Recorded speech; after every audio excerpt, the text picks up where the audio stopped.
Tala flaval fa apoponga mo tala fau mai li si ufonga le laumua mo le nei tahao o le solua Januari lua felua ono.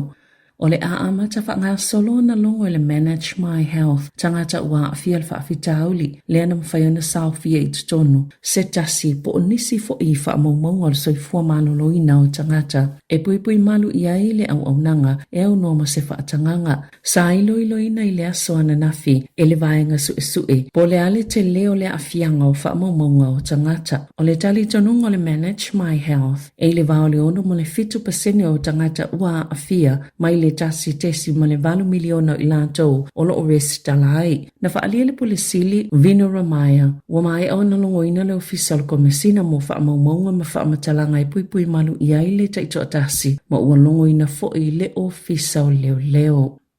O fautuaina se tamaita ai Dunedin tangata whe malanga ai ina ia siaki po o whaatono lātou wa wanoa ma tutongi pase seiva alele. I au nanga sao, o na iafe tolu se lau Tala na tutongi alona tina matua, moni nufua se lua, e na ole alu po le sau, whaatasi mani ato, mai Wellingtone, na ta oe beni, o le manatolon tina. Na tutongi sao lavalo na pase, se malona nufua nga ile e New Zealand, peitai, na tutongi lunga le upenga tafa ilanga le ko to Kate, ana whaapena tutongi sao lava ile e New Zealand, se manue ono se lau Tala na tupe whaasawina, mai ia whainga malanga ile astolo Januari mo ia malana tama o le taimina lolo miele ali poti na maawaia le leitio New Zealand o le taul malanga mai Wellington e mo Dunedin mo le nofoa ma le ato ile upenga tafa ilangi le New Zealand e faa se lau tolu se fuluono Tala ale tangata e tasi ina usila fia le tinalo na sasi na telefonia ile call to gate ma ai oye toi fafo iatula na tupe ona ose sasi na tele ima faufawina peitai na taliane le call to gate o le pasese lea na ia tutongina ele mawhaia na toi fafoi pay refund na sauno Chema Rasmussen o le Consumer New Zealand. A alu le tangata e su e se upenga tafa ilangi e yei taimi mua muali aliane se upenga of sota inga e le o se lala au tu o se kamupani mai maasani fo i ona tutongi upenga tafa ilangi ia ni tupe te tele ina ia pito ilunga la tau au nanga pe a su e se tangata a upu fo ila tau te whaongaina e whaafolinga mai ai oni pa sese tau ngofie e ui la o se tūlanga whaanono tele peitai o lo ofaya e tu sai malitola fono ngā ioi ngā ia fo i au nanga pe ona sauno le Suiol Consumer New Zealand.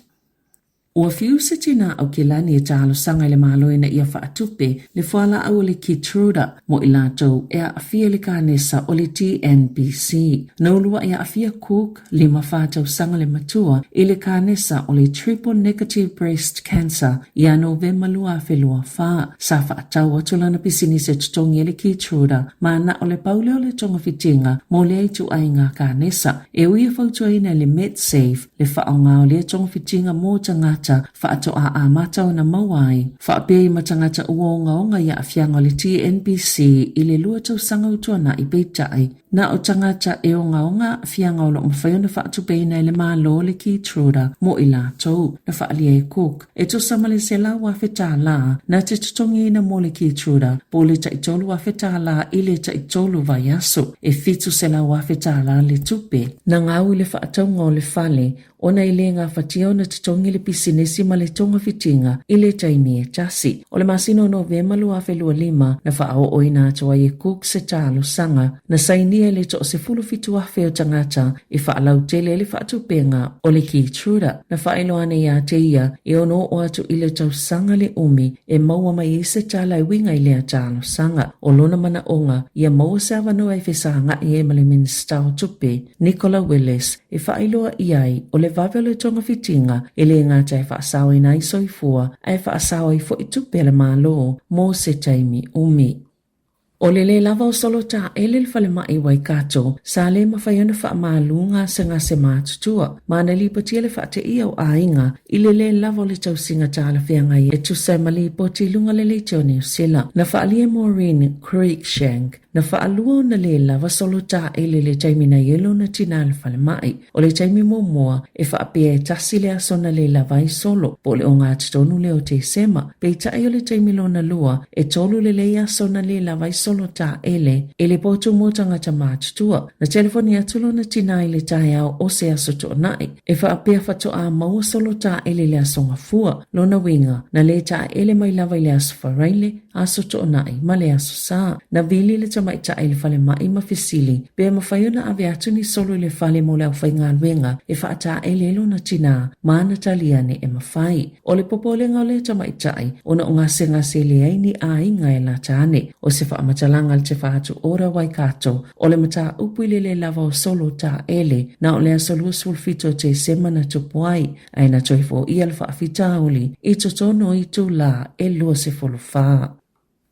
O le tolu leo tau sanga so o pa ule numero tangata e maali liu ilungo o wala tite leo New Zealand ma o le maua leo e maafua ona o le mamafa o tuunga ma le wha amalo singo le tu la fono wha apea i mafa ala wiloa. O wha maumonga i o wha iloa ai e lua se lau fitu se fululua tangata na maali liu ilungo o wala titele i le lua whelua lima pa ua mai le lua se lau wiva se fululua i le lua whelua wha ma le tolu se lau se fuluvalu i le tau sanga lua whelua tolu o le maua Superintendent Steve Creeley ua moli mawina lava le wha ITT o le numero so i fua mau ilungo o wala titele i le tolu tau sanga o tua nai e wala taina wha atoluina le numero so enga o maanawa i le ava malosi ile lava piliota sanga lulu malo sile le fa mautinoa la to te fa tinoina so se nga yo inga fa ititele numero manu anga onga masoifua mau lunga o wala titele beona sauno Creeley. E lata ile whāta si malilima miliona su enga leo i avita avale pēna tangofia ava malosi ile tau sanga whaaltupi lua whelua lima matu i nātu whaasalanga e silia malilima se la wafe ona ole avita avale sawa. Ole masino te sema sa amata whaatino ile ito malo Wellington su enga mo whalau whaasaina i avita avale. Ilungo a wala titele male whaamoe whaatino ile atunu atoa ile vao aperila mayone lua whelua ono.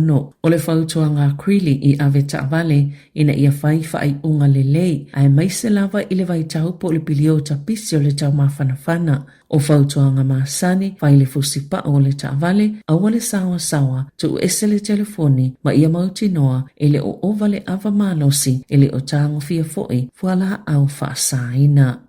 Ia tunu i fafo na lipo tiele mali liwa ni tangata pe tusale male to fa se fulu fa atasi male au manunu ai to se lau se fulu lima ina ua mu se fale kalapu se fia le tau sanga fou isa no fa ngai fa se engale kio na isuit selane pe no fa ali leo o lea to no ele ifa ilo ina leo le fa inga tonu la va tangata mali liu ma manunu ai le afi ele pe tusale afole tasi le va veao ele ilo fo ele mafua anga o le fa ala velave. I alonga na whaia ina le au soka le Auckland FC i le alonga ma Newcastle i le Mount Smart i le asona nafi e tolu i le tasi. O le tele o le taimia le alonga sana o le to se fulu le awa Newcastle ai na umane e na o le to iwa o na umanu anga i le au beita e sa manu malo lava. O lo utulanga momua pe le awa au kilani i le taamilu sanga o le A-League i manu malo e ono lua tutusa ma whaia ina e lua. O le ata alo o kilani ma le Macarthur FC